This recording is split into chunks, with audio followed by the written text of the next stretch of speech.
Halo, selamat sore saudara-saudari sekalian semuanya.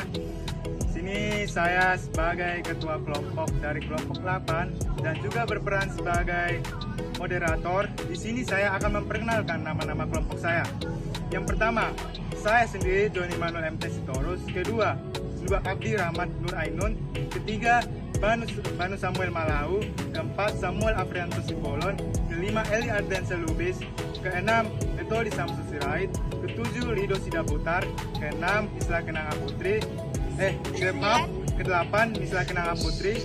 Kesembilan, Nia Adelina Bangun. Kesepuluh, Nita Purnamasari.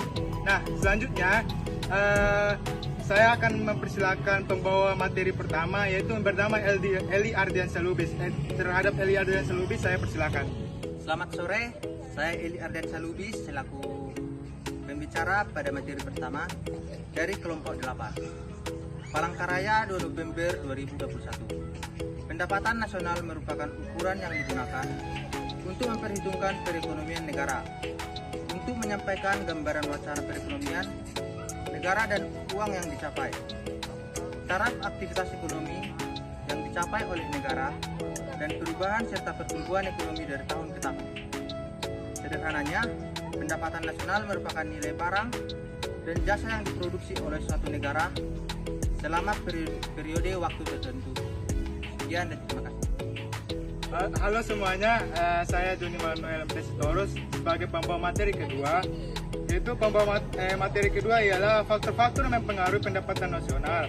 Pendapatan nasional suatu negara dapat ditentukan oleh beberapa faktor. Yang pertama, investasi. Nah, investasi ini merupakan faktor yang mempengaruhi pendapatan nasional. Selanjutnya, investasi ialah aktivitas yang melibatkan pengeluaran total uang atau aset. Nah, yang dikenal menjadi pengeluaran kumulatif. Nah, lalu berinvestasi juga merupakan kegiatan menginvestasikan uang atau aset dengan harapan mendapatkan laba. Terus kedua, permintaan agregat dan penawaran agregat. Nah, permintaan agregat ini memiliki arti yaitu daftar semua barang dan jasa yang bersedia dibeli oleh banyak sekali industri di banyak sekali tingkat harga. Nah, permintaan agregat ini membagikan hubungan permintaan agregat barang dan jasa pada berbagai taraf harga. Nah, total supply memberikan hubungan dengan total supply barang dan jasa yang diberikan. Begitu. Baik, selamat sore. Perkenalkan, nama saya Banu Samuel Malau. Saya akan melanjutkan materi yang telah disampaikan oleh Joni, yaitu faktor-faktor yang mempengaruhi pendapatan nasional. Faktor ketiga yaitu konsumsi dan tabungan. Konsumsi merupakan total pengeluaran untuk pengadaan barang dan jasa dalam perekonomian suatu negara selama periode ketika 1 tahun. Sedangkan tabungan atau saving merupakan bagian dari pendapatan yang tidak dikeluarkan untuk konsumsi. Selanjutnya, faktor yang keempat yaitu kebijakan pemerintah. Kebijakan pemerintah juga mempengaruhi pendapatan nasional suatu negara. Misalnya, persoalan politik dan ekonomi yang terdapat di suatu negara juga relevan menggunakan pemerintah dan semua kegiatan ekonomi yang dapat mempengaruhi suatu kebijakan pemerintah. Pada saat ini, kebijakan pemerintah memegang peranan krusial dalam mengendalikan pendapatan nasional suatu pemerintah. Sekian dan terima kasih. Manfaat pendapatan nasional. 1. Informasi tingkat kesejahteraan nasional. Pemerintah dapat menggunakan informasi pendapatan nasional untuk menentukan kekayaan warga negaranya. Dengan menggunakan informasi ini, pemerintah dapat memilih taraf kekayaan rakyat dan faktor-faktor yang mempengaruhi taraf kekayaan rakyat. Yang kedua, membantu pemerintah dalam melakukan evaluasi. Pemerintah suatu negara dapat mengetahui tingkat kemakmuran rakyatnya setelah dilakukannya perhitungan pendapatan nasional. Hal tersebut akan membantu pemerintah dalam melakukan evaluasi nantinya. Biasanya, evaluasi yang dilakukan berupa kebijakan ekonomi. Perkenalkan, nama saya Nita Purnamasari. Saya akan melanjutkan materi kimia Adelina. Di sini saya akan menjelaskan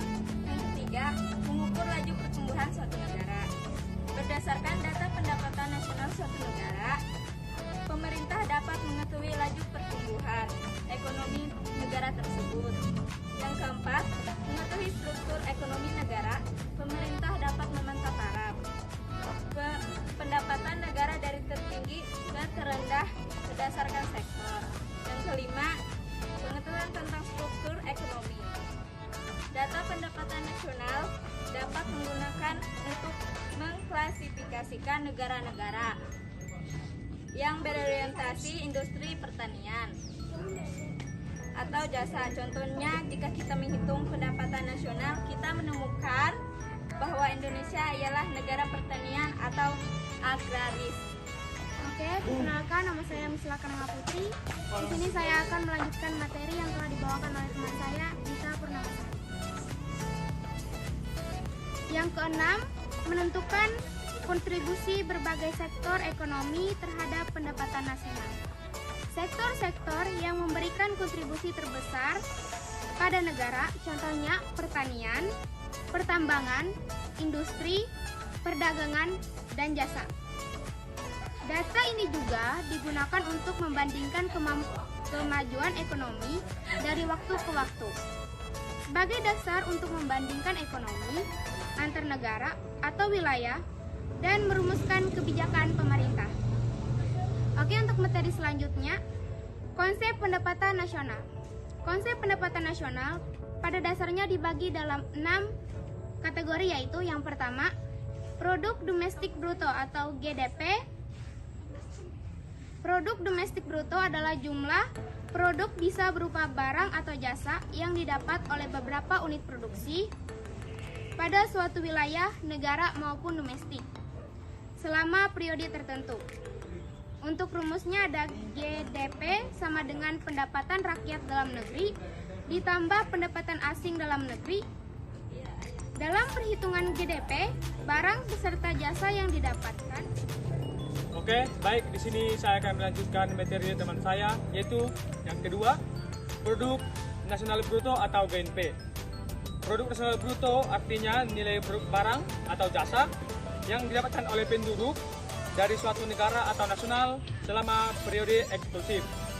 Nah, produk nasional tersebut termasuk yang didapatkan warga negara di luar negeri. GNP sama dengan pendapatan WNI atau DN plus pendapatan WNI luar negeri atau LN dikurang pendapatan asing atau DN. Nah, untuk yang ketiga, produk nasional neto atau NNP. NNP sama dengan GNP dikurang depresiasi atau penyusutan barang kapital. Depresiasi di atas dimaksud artinya pengganti barang kapital bagi peralatan produksi. Sekian, terima kasih. Selamat sore semuanya.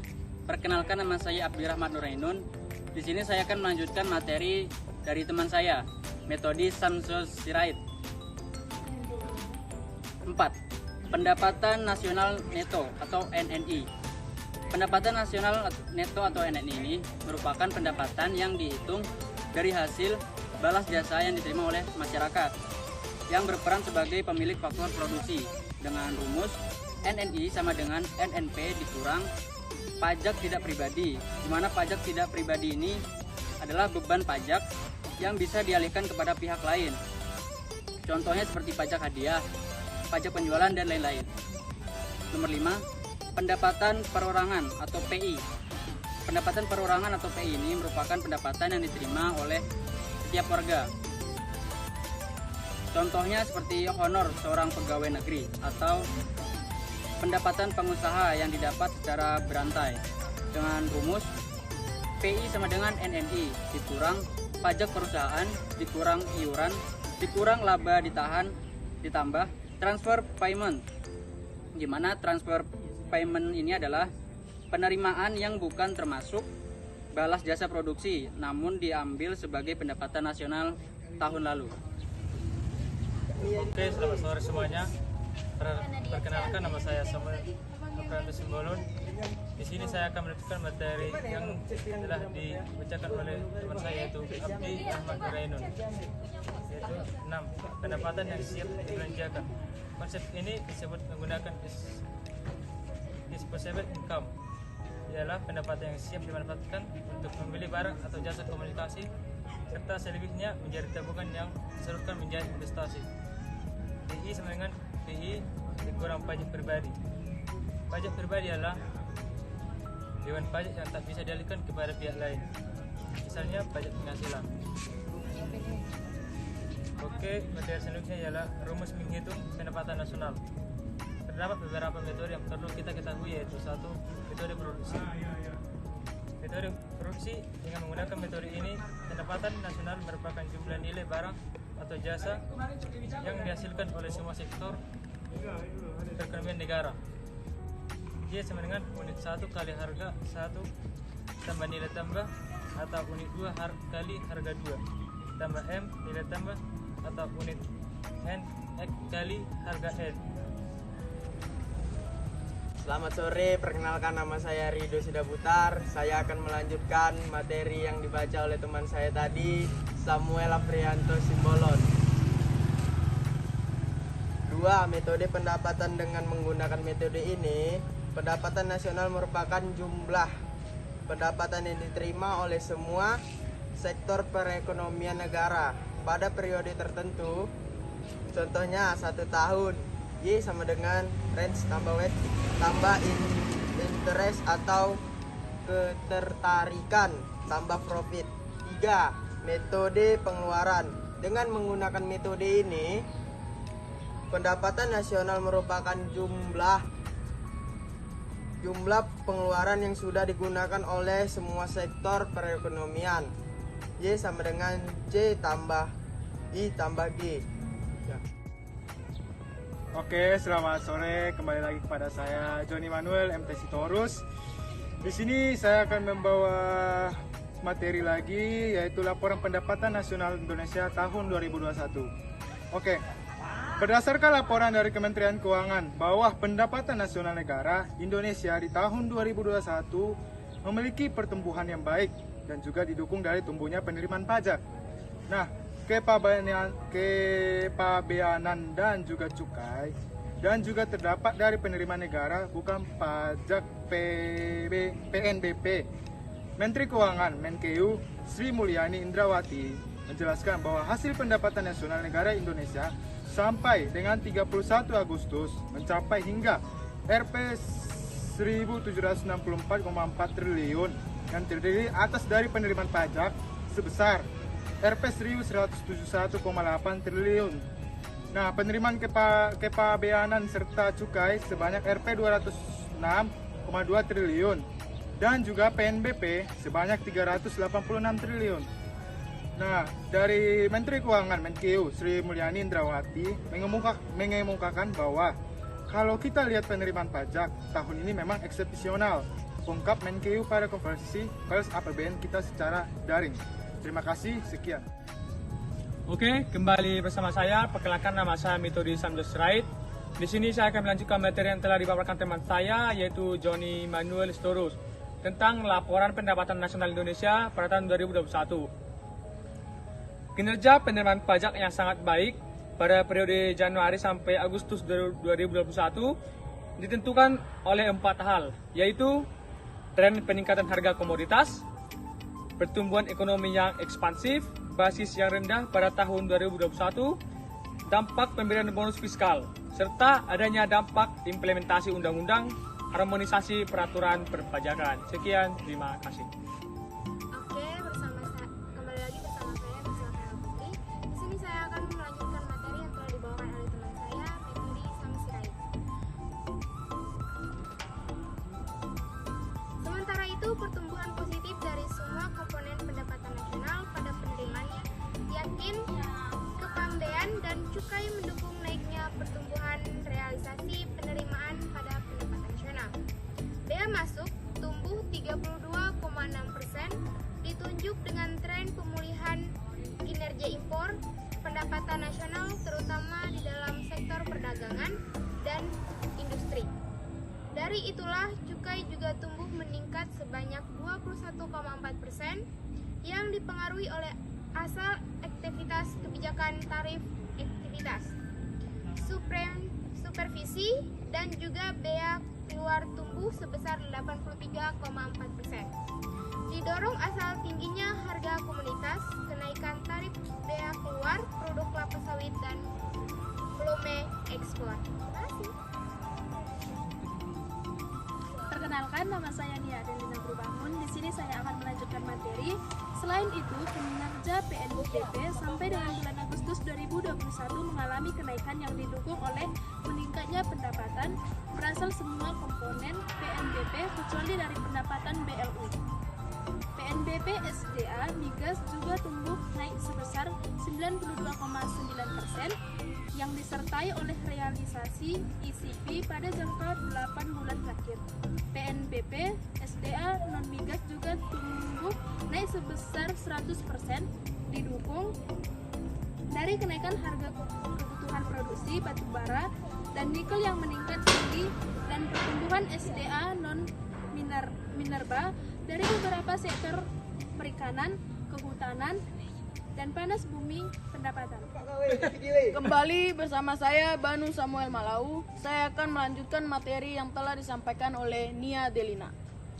Kekayaan negara yang dipisahkan tumbuh sebesar 35% sebab ditimbulkan adanya kenaikan setoran biaya berasal dari BUMN serta juga pendapatan PNBP lainnya yang utamanya disebabkan berasal dari pendapatan penjualan hasil tambang, pendapatan minyak mentah, dan juga layanan pada kementerian maupun lembaga. Sekian dan terima kasih. Kembali bersama saya Abdi Rahmat Nurainun. Saya akan melanjutkan materi dari Banu Malau. Sedangkan BLU mengalami penurunan tajam sebesar 23,5%, terutama ditentukan oleh BLU, Badan Pengelola Dana Perkebunan Kelapa Sawit, yaitu kelapa sawit yang mengalami penurunan akibat penetapan dari pengenaan tarif $0 atau Rp0. Adanya kebijakan pelarangan ekspor pada bulan April yang lalu. Ungkap Menkau. Oke, kami akhiri pemaparan materi kami. Sekian dan terima kasih atas perhatiannya. Mohon maaf bila ada salah kata dan informasi.